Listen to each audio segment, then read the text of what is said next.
ওই যে মায়ার নবীর একজন খাটিয়া আশিক, নবীর একজন প্রিয় সাহাবী সাদ বিন রবিয়া, যিনি উহুদের ময়দানে যুদ্ধ করতে করতে শহীদ হয়ে গেছে। ওই সাদ বিন রবিয়ার ছোট সন্তান, যেই সাদ বিন রবিয়া মৃত্যু সত্ত্বেও সন্তানের কথা স্মরণ নাই, সে একমাত্র আবার মায়ার নবীর জন্য পাগল। ওই সাদ বিন রবিয়ার এই ছোট বাচ্চা নিয়ে আমি খেলা করতেছি। উহুদের প্রান্তরে সমস্ত সাহাবায়ে কেরাম যুদ্ধ করতেছে। এমন হালাতের মধ্যে সাদ বিন রবিয়া রাদিয়াল্লাহু তাআলা যুদ্ধ করতে করতে দুনিয়া থেকে বিদায় নেওয়ার অবস্থা হয়ে গেল। যুদ্ধ শেষ, উহুদের প্রান্তরে প্রায় 70 জনের অধিক সাহাবায়ে কেরাম শহীদ হয়ে গেছে।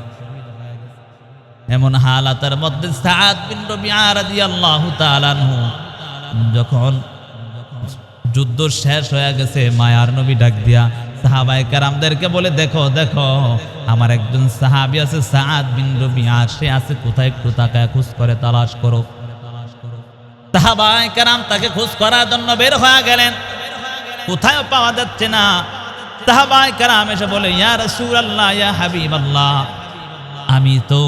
আমরা তো কোথাও সাদ বিন রবিয়ার লাশকে দেখতে পাই না। মায়ার নবী এবার ডাক দিয়া বলে, যাও যাও গিয়া তাকাইয়া দেখো ওই যে লাশগুলো যারা শহীদ হয়ে গেছে তাদের মধ্যে পাওয়া যায় কিনা। যদি জীবিত থাকে তাহলে সাদ বিন রবিয়ার কাছে আমার সালামটা পৌঁছে দিবা। সাহাবায়ে কেরাম দৌড়ে গিয়া যারা শহীদ হয়ে গেছে তাদের কাছে দৌড়ে গেলেন। দৌড়ে গিয়া তাকাইয়া দেখে এমন হালাতের মধ্যে কয়েকটা লাশ সরানোর পর তাকাইয়া দেখে সাদ বিন রবিয়াকে দেখা যায় একটু একটু নিঃশ্বাস নিতেছে। সুবহানাল্লাহ। কয়েকটা লাশের নিচে পড়ে আছে কিন্তু একটু একটু নিঃশ্বাস নিতেছে। এমন হালাতের মধ্যে সাহাবায়ে কেরাম তার মুখের মধ্যে পানি দিলেন। পানি দেওয়ার পর ডাক দেয়া বলে, সাদ বিন রবিয়া, তোমার জন্য আমার মায়ার নবী তোমাকে সালাম দিয়েছে। সুবহানাল্লাহ। সাথে সাথে এই কথাটা শোনার পর কিতাবের মধ্যে লেখে কেমন যেন তার চেহারার মধ্যে চমকানো আরম্ভ হয়ে গেছে। সুবহানাল্লাহ। সাদ বিন রবিয়া ডাক দিয়া বলে, ও আমার সাহাবায়ে কেরাম, একটু শুনে নাও আমার সাথী ভাইয়েরা, আমার মায়ার নবী যেহেতু আমাকে সালাম দিয়েছে, শোনো আমি তোমাদের কাছে একটা কথা বলতে চাই। আমার হালত বেশি ভালো না, আমি কেমন যেন আমি জান্নাতের সুঘ্রাণ পাই। সুবহানাল্লাহ। আমার মায়ার নবীর কাছে আমার সালামটা পৌঁছে দিবা।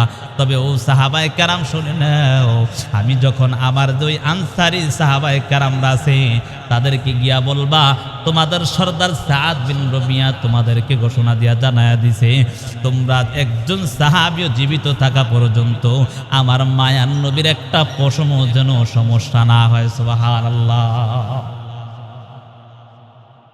কি বলে? সাদ বিন রবিয়া মৃত্যু সজ্জায়, আজরাইল মৃত্যু অর্থাৎ এখন জান কবজ করবে এমন হালাতের মধ্যেও নবীকে ভুলে নাই। কত মর্মান্তিক ঘটনা। সাদ বিন রবিয়া রাদিয়াল্লাহু তাআলা ডাক দিয়া বলে, হে সাহাবায়ে কেরাম শোনো, আমার যে আনসারী সাহাবীরা আছে আমি যাদের সর্দার ছিলাম তুমি তাদের কাছে গিয়া বলবা তোমাদের সর্দার বলেছে সে দুনিয়া থেকে বিদায় নিয়ে যাচ্ছে, তোমরা এখন তোমাদের নবীর অবস্থা তোমরা হালত দেখে রাখবা। তোমরা জীবিত থাকা অবস্থায় যাতে করে মায়ার নবীর একটু আঘাত যেন তিনার শরীরের মধ্যে না লাগে। সুবহানাল্লাহ।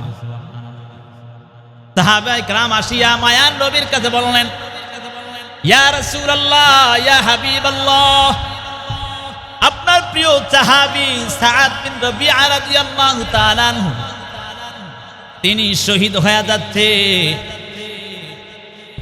বলে কি হয়েছে একটু বলো।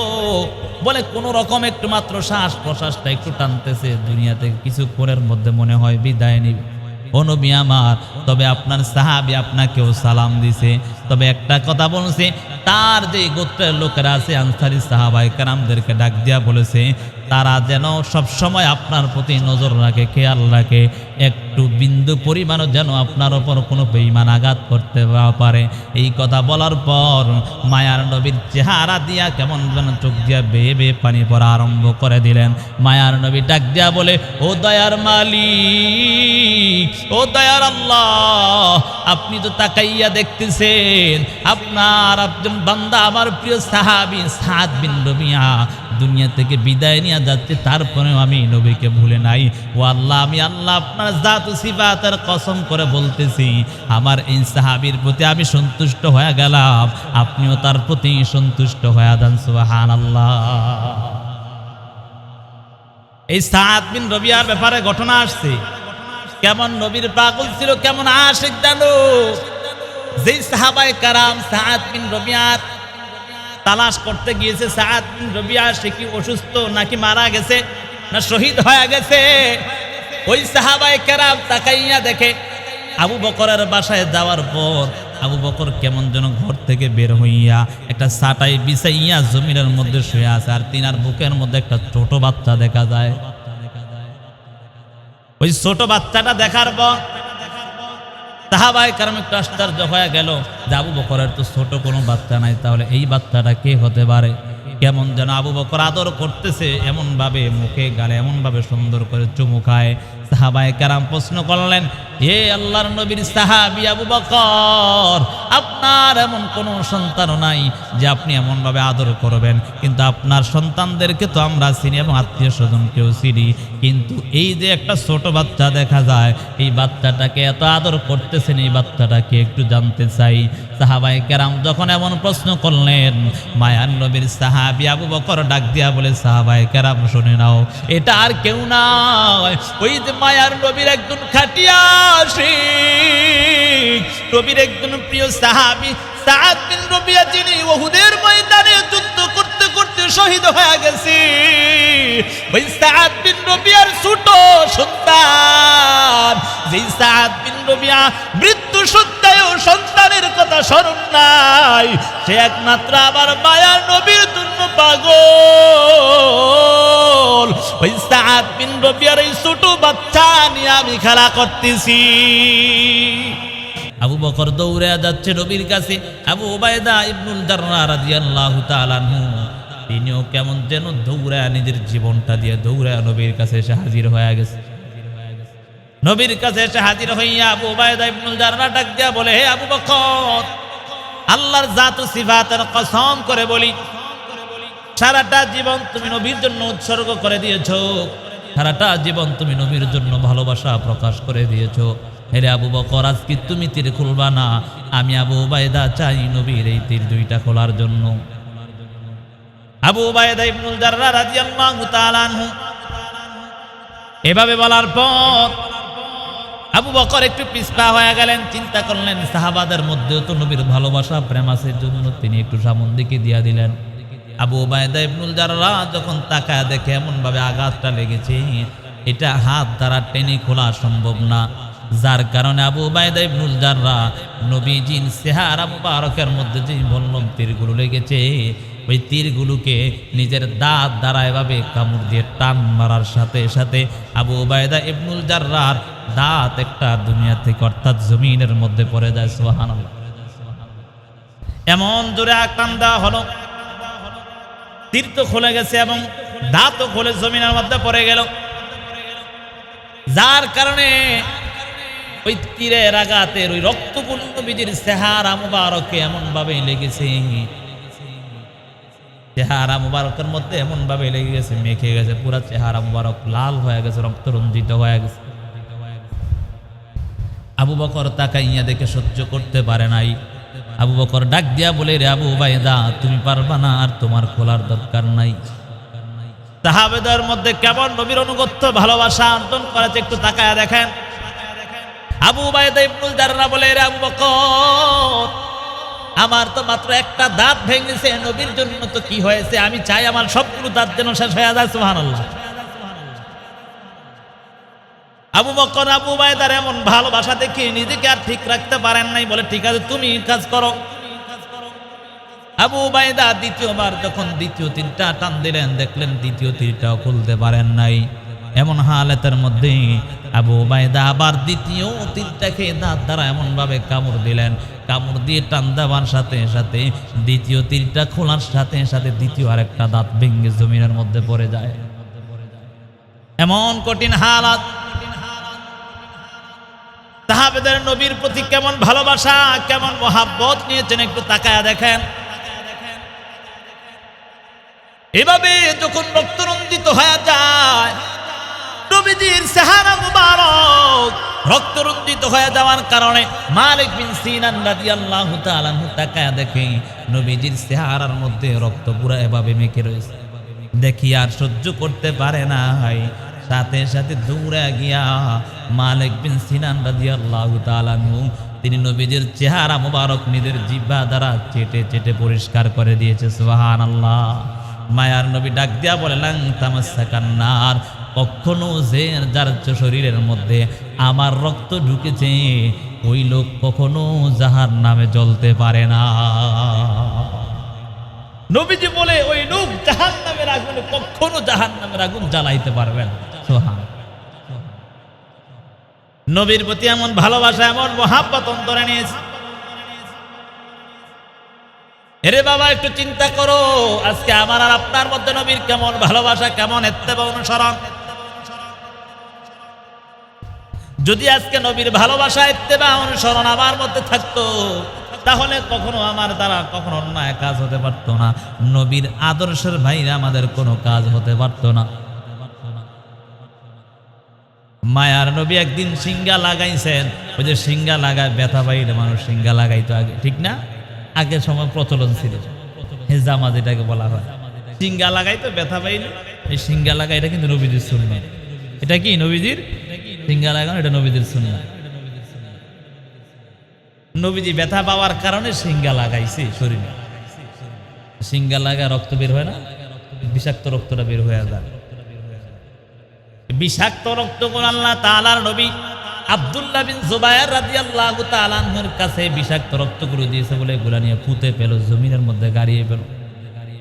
এজন্য বাবা বনি আদমের একটা অঙ্গ প্রত্যঙ্গ যেন বাহিরে কোথায় পড়ে না যায়, কারণ বনি আদম সম্মানিত মানুষ, তারা হলো সম্মানী জাতি। এজন্য হাতের নখ মুছ এবং অর্থাৎ সমস্ত অঙ্গ প্রত্যঙ্গের যত অবাঞ্ছনীয় লোম এবং সব কিছু আছে এজন্য মাটির মধ্যে পুঁতে ফেলতে হয়, কারণ তারা হলো দামি। তারা কি দামি, এদিকে সেদিক পালানোর কোনো কি নাই, সুযোগ নাই। এজন্য আমি কোথায়, আমি তো সেলুনে গিয়ে চুল কাটি না, তারপরও যদি কাটি আমারটা আমি আগে হেরে বললাম আমার চুল আমার দিয়ে দিও। বুঝেন না কথা? আমার চুল আমাকে দিয়ে দিয়ে না, আমারটা আমি আমার মতো নিয়ে যাবো। এই জন্য বাবা যেটা বুঝাতে চাচ্ছিলাম যে আপনার নিজের সমস্ত অবাঞ্ছনীয় যত জিনিস আছে এগুলো আপনি যেথায় সেটা পাঠাবেন না, মাটির মধ্যে গাড়ায় ফেলার অনুরোধ থাকবে তো ইনশাআল্লাহ, খেয়াল থাকবে তো ইনশাআল্লাহ। বললো হুজুর এই সময় নাই, দাড়িটা বালাই দিছে নিয়ে এত সময় আছে? আল্লাহ বুঝার তৌফিক দেন সকলে বলে আমিন। যে কথা বুঝাতে চাচ্ছিলাম, মায়ার নবী সিঙ্গা লাগাইলেন, সিঙ্গা লাগানোর পর হিজামা লাগানোর পর মায়ার নবী আব্দুল্লাহ বিন জুবায়ের রাদিয়াল্লাহু তাআলা আনহুর কাছে দিলেন, বলে আব্দুল্লাহ নাও নাও, তুমি এই রক্তগুলো নিয়ে মাটির মধ্যে পুঁতে ফেলবা। আব্দুল্লাহ বিন জুবায়ের কিছুক্ষণ পর আবার যখন নবীর কাছে আসলেন, নবীর কাছে আসার পর তাকাইয়া দেখে হাতের মধ্যে রক্তগুলো নাই। মায়া নবী প্রশ্ন করলেন, আব্দুল্লাহ বিন জুবায়ের বলো তোমার কাছে যে রক্তগুলো দিয়েছিলাম ওই রক্তগুলো কোথায় একটু জানতে চাই। কেমন যেন একটু ঘড়ি মুশি খাচ্ছে, বলতে চাচ্ছে না। নবী বলে বলো কি হয়েছে একটু জানতে চাই। আব্দুল্লাহ বিন জুবায়ের বলো, নবী আমার, আমি আপনার এই রক্ত মোবারক দেখে যে কেমন সুগন্ধি লাগতেছে, আমি আর এই রক্তগুলো পালাইতে পারি নাই, আমি এই রক্তগুলো রক্ত মোবারক নিজে মুখ দ্বারা ভক্ষণ করে বেড়েছে। সুবহানাল্লাহ। আল্লাহ নবী বলেন, হেরে আব্দুল্লাহ বিন জুবায়ের শোনো শোনো, তোমার শরীর কখনো জাহান্নামের আগুন স্পর্শ করবে না। সুবহানাল্লাহ। এরে বাবা একটু তাকাইয়া দেখেন সাহাবায়ে কেরাম কেমন ভাবে নবীর অনুগত্য ইত্তেবা অনুসরণ করেছে। সাহাবায়ে কেরাম নিজের জীবনটা পর্যন্ত দিয়েছে। একদিন মায়ার নবী মসজিদে নববীর মধ্যে বসে বসে বয়ান করছে। বয়ানের মধ্যে বলেছে সাহাবায়ে কেরাম বসে যাও, এমন হালাতের মধ্যে এক সাহাবী মাত্র মসজিদ নববীর দরওয়াজার মধ্যে একটা পা দিয়েছেন, এমন হালাতে শুনতে পায় ইজলিস, নবী বলতেছে বসো। অর্থাৎ সাথে সাথে ওই সাহাবী দ্বিতীয় পাওটা আর ভিতরে আনে না, ওইভাবেই দরওয়াজার মধ্যে বসে আছে। সুবহানাল্লাহ। মায়ার নবী বয়ান শেষ, যখন বয়ান শেষ করে মসজিদে নববীর থেকে বের হবেন, তাকাইয়া দেখে দরওয়াজার মধ্যে একজন সাহাবী এক পা ভিতরে আর এক পা বাইরে দিয়া বসে আছে। নবী বলে কি হয়েছে তোমার, এমনি কা বসে? নবী প্রশ্ন করে এভাবে কা বসেছো? সাহাবী উত্তর দিলেন, ইয়া রাসূলুল্লাহ, ইয়া হাবিবাল্লাহ, আমি কিভাবে বসি? আমার বসার তো কোনো সুযোগ নাই। বলে কেন সুযোগ নাই? তুমি ঠিক করে কেন মসজিদে নববীর ভিতরে আসলা না, তার কারণটা কি? বলি ইয়া রাসূলুল্লাহ, আমি যখন ঢুকতেছিলাম একটা পা দিলাম, ওই সময় আমি শুনতে পাই আপনার কণ্ঠ থেকে আওয়াজ আসছে বসে যাও। আমি সাথে সাথে বসে গেলাম। নবী ডাক দিয়া বলে, রে সাহাবী শোনো, তাহলে একটা পা ভিতরে নিয়েই বসতা। আল্লাহর নবীর এই কথা শোনার পর সাহাবী ডাক দিয়া বলি, ইয়া রাসূলুল্লাহ, আল্লাহর জাত ও সিফাতের কসম করে বলি, আমি যদি আরেকটা পাও ভিতরে আনি তাহলে আমি মনে করেছি আমার নবীর আদেশ আমার অমান্য হয়ে যাবে। সাহাবী বলে, আমি মনে করি তো যে আমার নবীর আদেশকে আমার পালন লঙ্ঘন হয়ে যাবে। নবী বলছে বসতে, এবার কোন হালাতে আছে সেটা জানার দরকার নেই। সুবহানাল্লাহ।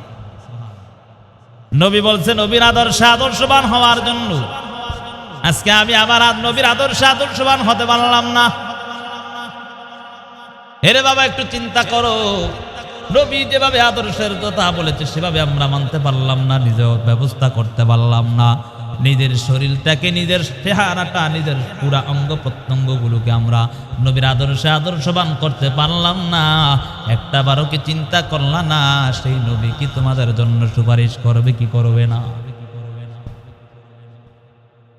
মায়ার নবী যখন মসজিদে নববীর থেকে বয়ান করে বের হলেন, মসজিদে নববীর একটু সামন দিকে একটা বকরির পাল ছিল। হঠাৎ করে তাকাইয়া দেখে বকরির পালের মাঝখানে মাঝামাঝি অবস্থার মধ্যে একজন রাখাল সেখানেও বসে আছে। সুবহানাল্লাহ। নবী ডাক দিয়া বলে, হে সাহাবী, তুমি এখানে কেন বসে আছো? সাহাবী ডাক দিয়া বলে, ইয়া রাসূলুল্লাহ, ইয়া হাবিবাল্লাহ, আমি বসার কারণ হলো আমি যখন বকরি চড়াইতেছি কেমন যেন আমার কানে একটা আওয়াজ আসলো আপনার কণ্ঠ থেকে যে এখন তাড়াতাড়ি বসার জন্য। নবী বলে, আমি তো তোমাকে বলি নাই, যারা মসজিদে নববীর মধ্যে ছিল তাদেরকে আমি বসার কথা বলেছি। সাহাবী ডাক দিয়া বলি, ইয়া রাসূলুল্লাহ, আমি কিভাবে জানি? কারণ আমি শুনছি আমার নবী বলছে। এটা আমার চিন্তারও সুযোগ নাই, আমার নবীর কণ্ঠ থেকে শোনার সাথে সাথে আমার ওপর অপরিহার্য হয়ে গেছে নবীর আদেশ মানা। সুবহানাল্লাহ। এই জন্য যেটা বুঝাতে চাচ্ছিলাম, সাহাবায়ে কেরাম এমন ভালোবাসছেন, এমন অনুগত্য করেছেন, এমন ইত্তেবা করেছেন। আর যারা এমন ইত্তেবা অনুসরণ করবে আল্লাহর নবী, আল্লাহ তাআলা পবিত্র কোরআনের মধ্যে বলেন, মাইয়ুতির রাসূল ফাউলাইকা মাআল্লাযীনা আনআমা আল্লাহু আলাইহিম মিনান নাবিয়্যিন ওয়াস-সিদ্দীকিন ওয়াশ-শুহাদা'i ওয়াস-সালিহিন।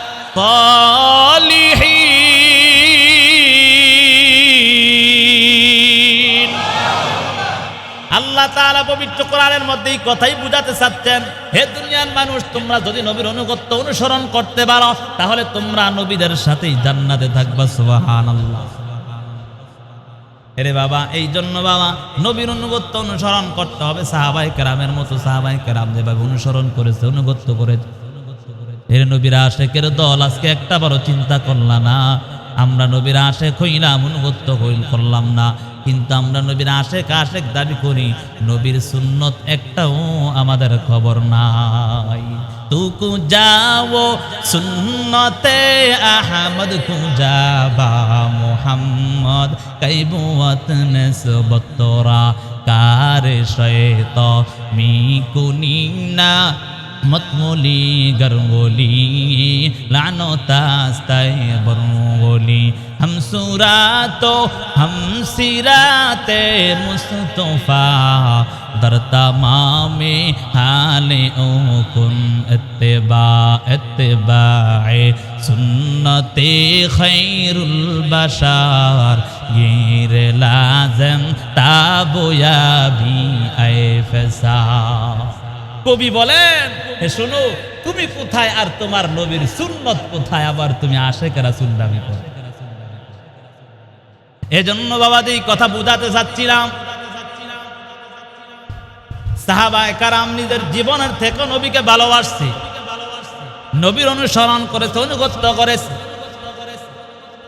উম্মে আম্মারা রাদিয়াল্লাহু তাআলা আনহা নবীর কেমন আশিক ছিল জানো? মায়ার নবী যখন উহুদের ময়দানে যায়, সাহাবায়ে কেরামদের কিনা যুদ্ধের নেতৃত্ব নিয়ে নবী, মায়ার নবী যখন উহুদের প্রান্তরে হাজির হয়ে যায়, এদিক দিয়া শয়তান কেমন যেন আওয়াজ দিতেছে, কুতিলা মুহাম্মদ, মুহাম্মদ শহীদ হয়ে গেছে, নাউজুবিল্লাহ, মুহাম্মদ হত্যা হয়ে গেছে। উহুদের ময়দানে নবীজি শহীদ হয়ে গেছে। এই কথা শোনার পর উম্মে আম্মারার বয়স ছিল কেউ বলে 99, কেউ বলে 90 বছর বয়স। হযরত উম্মে আম্মারা রাদিয়াল্লাহু তাআলা আনহা দৌড়ায়, কেমন যেন বেকুল হয়ে যায়। উহুদের প্রান্তরে এমন ভাবে বৃদ্ধ অবস্থায় দৌড়ায়, এমন অবস্থা দেখার পর মানুষগুন তাকায় তাকায় দেখতেছে উম্মে আম্মারা বৃদ্ধ একজন মানুষ দৌড়াইতেছে, উহুদের প্রান্তরের দিকে দৌড়ায়। সাহাবায়ে কেরাম দেখিয়া উম্মে আম্মারা রাদিয়াল্লাহু তাআলা আনহাকে ডাক দেয়া বলে, কোথায় যাও, কোথায় যাও, কি হয়েছে, তুমি কোথায় যাও? তোমার স্বামী তো দুনিয়া থেকে বিদায় নিয়ে চলে গেছে, শহীদ হয়ে গেছে উহুদের প্রান্তরে।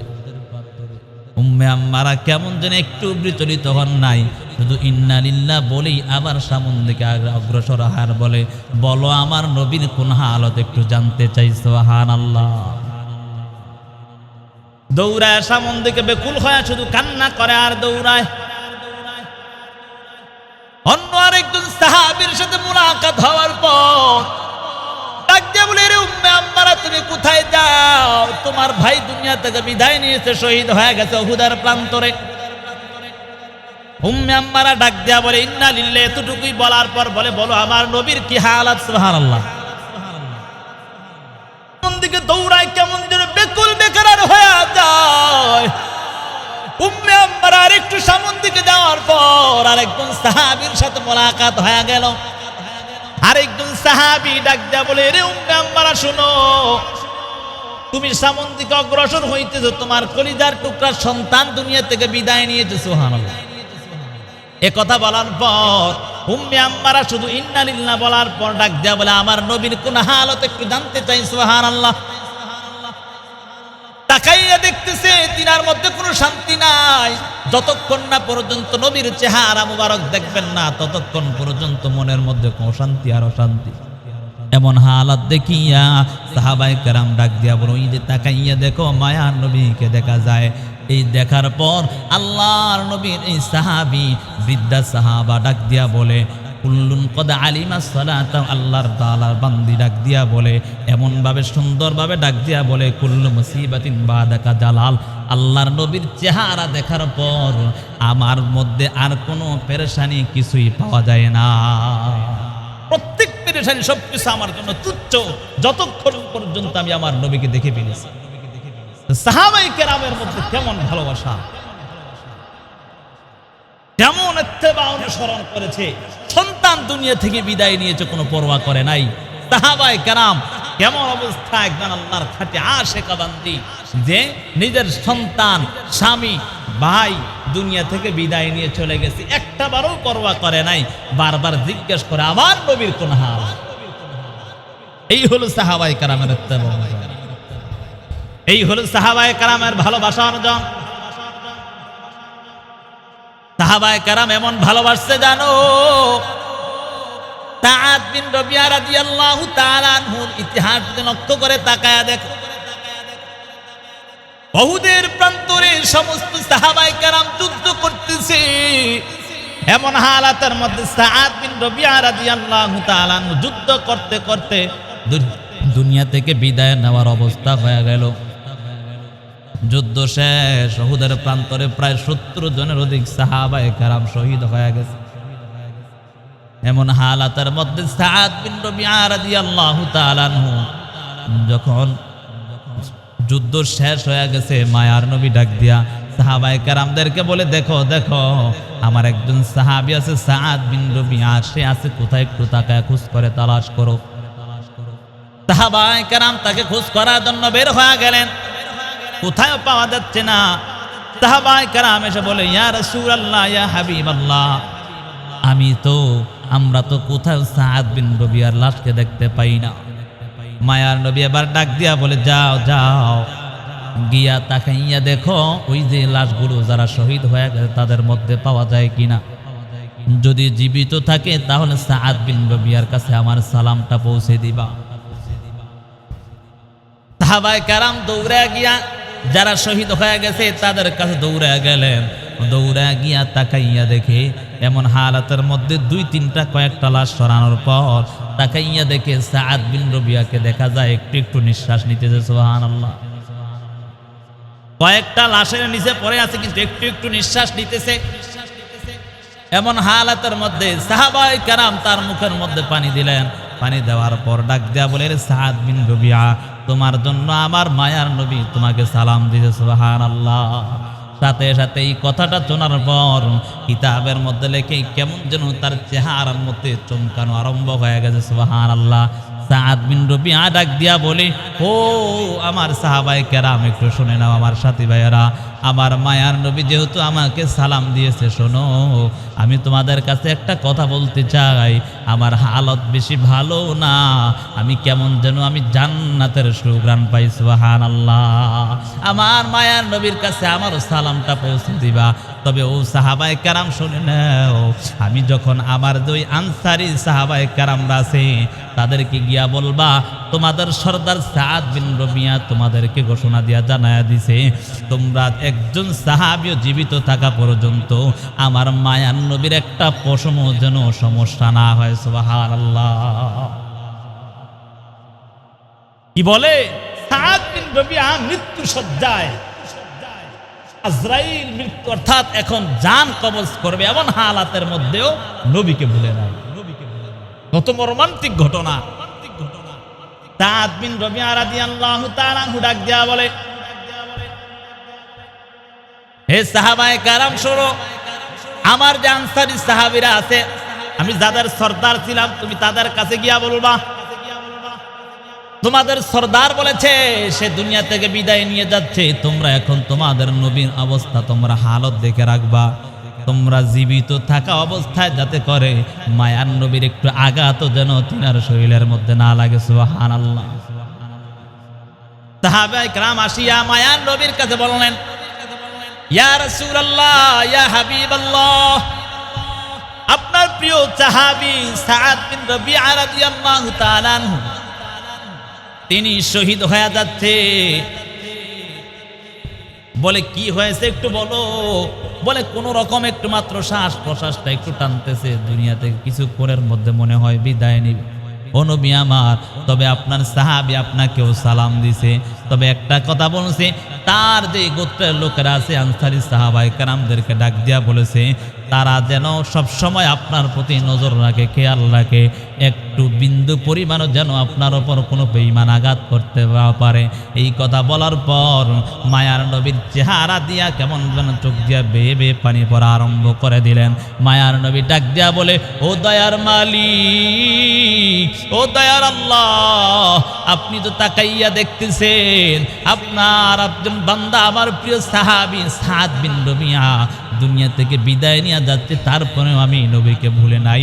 ও আল্লাহ, আমি আল্লাহ আপনার জাত ও সিফাতের কসম করে বলতেছি, আমার এই সাহাবীর প্রতি আমি সন্তুষ্ট হয়ে গেলাম, আপনিও তার প্রতি সন্তুষ্ট হয়ে যান। সুবহানাল্লাহ। এই সাআদ বিন রবিয়ার ব্যাপারে ঘটনা আসছে, কেমন নবীর পাগল ছিল, কেমন আশিক জানো।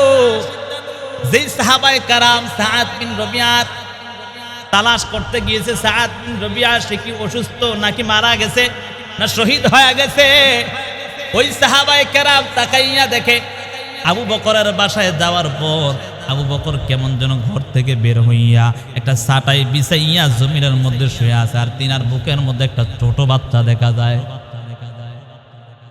ওই ছোট বাচ্চাটা দেখার পর সাহাবায়ে কেরাম একটু আশ্চর্য হয়ে গেল যে আবু বকরের তো ছোট কোনো বাচ্চা নাই, তাহলে এই বাচ্চাটা কে হতে পারে।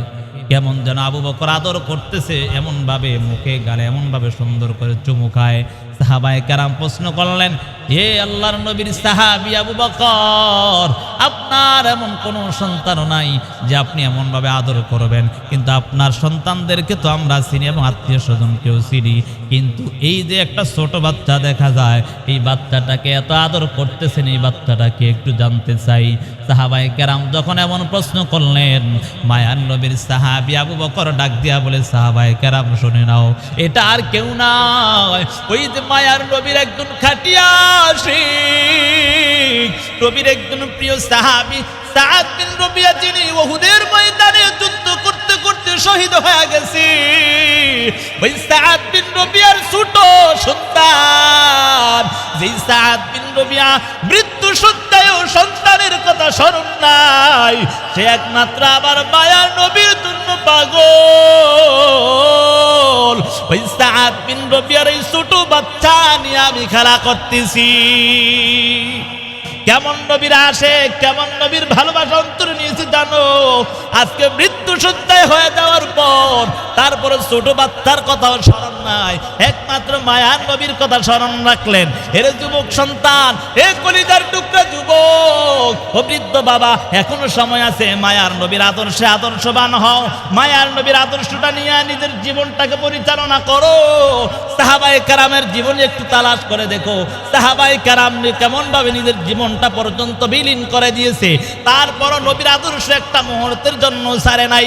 মায়ার নবী কথাই বলতে চায়, আল মারউ মা মান আহাব্বা, তোমরা যার সাথে মুহাব্বত রাখবা তার সাথেই তোমাদের হাসর হবে।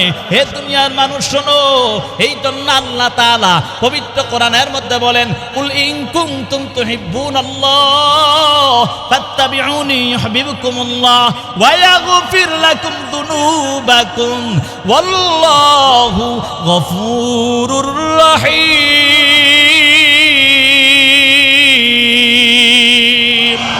আল্লাহ তাআলা পবিত্র কোরআনে সূরা আলে ইমরানের ৩১ নম্বর আয়াত আল্লাহ রাব্বুল আলামিন বলেন, হে নবী আপনি উম্মতদেরকে জানায় দেন, তারা যদি আমি আল্লাহকে ভালোবাসতে চায়, ফাত্তাবিউনি ইউহিব্বুকুমুল্লাহ, আপনি নবীর অনুসরণ অনুকরণ যেন করে। যদি আপনি নবীর অনুসরণ করা হয়, ও নবী আপনি শুনে রাখেন, আল্লাহ তাআলা পবিত্র কোরআনের মধ্যে জানায় দেন, ফাত্তাবিউনি ইউহিব্বুকুমুল্লাহ ওয়া ইয়াগফির লাকুম যুনুবাকুম। আল্লাহ বলেন, যদি আল্লাহকে ভালোবাসতে চাও নবীর অনুসরণ অনুকরণ করো, আর যদি নবীর অনুসরণ অনুকরণ করো, আল্লাহ ঘোষণা দেয়, ওয়া ইয়াগফির লাকুম যুনুবাকুম, আল্লাহ তোমাদের গুনাহকে ক্ষমা করে দিবেন। সুবহানাল্লাহ। ওয়াল্লাহু গফুরুর রহিম। আল্লাহ তাআলা বলেন, আল্লাহ হলো ক্ষমাশীল এবং দয়ালু আল্লাহ। এই জন্য বাবা যেই কথা বলতেছিলাম, যেটা বুঝাতে চাচ্ছিলাম, নবীর অনুসরণ অনুকরণ যদি করতে পারো, তাহলে বাবা তোমার জীবনটা দুনিয়াতেও সুন্দর হয়ে যাবে, আখিরাতেও সুন্দর হয়ে যাবে। এই জন্য নবীর আদর্শ বাদ দিয়া বেঈমানদের আদর্শ গ্রহণ করা যাবে না, নেইমার আর মেসির আদর্শ যুবক সন্তান গ্রহণ করা যাবে না। নবী বলছে, চুলগুলো সুন্দর মতো কাটো, দাড়িটাকে লম্বা করো, মুছটাকে খাটো করো। হে যুবক সন্তান, তুমি আজকে দাড়িটাকে ছোট করিয়া মুছটাকে কেমন যেন বেদিনদের মতো লম্বা করলা, এবং মাথার চুলগুলো ইন্দুর আর বান্দরের মতো রাখলা। হে যুবক সন্তান, তোমার কাছে প্রশ্ন করতে চাই, তুমি কার ভালোবাসা অন্তরে নিয়েছো? কার অনুসরণ অনুকরণ করিয়া আজকে মায়ার নবীর কলিজায় আঘাত দাও, দাড়িটা কাটিয়া মায়ার নবীর কলিজায় আঘাত দিয়া দিয়া চেহারাটা কেমন যেন নষ্ট করে ফেললা, ওই চুলগুলো কেমন যেন বেদিন খ্রিস্টানদের মতো রাখলা। হে যুবক সন্তান, আজকে তাকাইয়া দেখা যায় ওই বেদিনদের কালচার গ্রহণ করিয়া করিয়া তাদের জার্সিগুলা গ্রহণ করো, অথচ আমার মায়ার নবীর আদর্শের পোশাক, এত সুন্দর জামাগুলো একটা বারো পড়তে পারো নাই। হে যুবক, তুমি একটু চিন্তা করো, আমার কপালটা, তোমার কপালটার কত নষ্ট হয়ে গেল। যেই নবী সারাটা জীবন শুধু উম্মতের জন্য চিন্তায় বিভোর ছিল, যেই নবী সারাটা জীবন শুধু উম্মতের জন্য কান্না করলেন, যেই নবী সারাটা জীবন শুধু উম্মতের জন্য ঘুরে ঘুরে কালেমার দাওয়াত দিলেন, আজকে সেই নবীর আদর্শ একটা যুবকও ঠিক মতো পালন করতে পারল না।